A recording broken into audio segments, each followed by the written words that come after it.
Coriandoli o riso lasciati a terra dopo il matrimonio? Attenzione, chi lo fa rischia fino a 500 euro di multa. L'amministrazione comunale di Castelfranco Veneto intende porre un limite ai festeggiamenti sul suolo pubblico in occasione delle celebrazioni matrimoniali.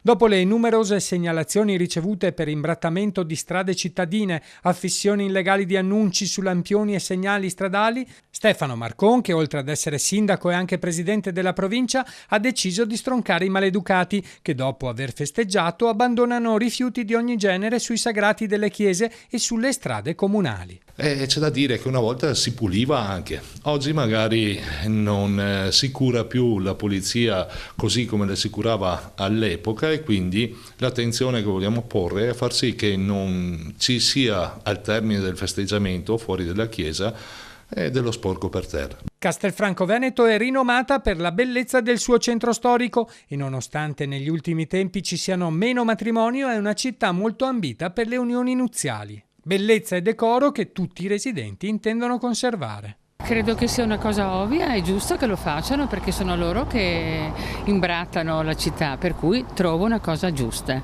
Sì, sono d'accordo, bisogna poi riassettare come era prima. Ha ragione, la città deve essere pulita, è di tutti i cittadini, è il loro compito renderla vivibile, visto che ci vivono anche loro. Perché se può fare anche a meno di sporcare per terra.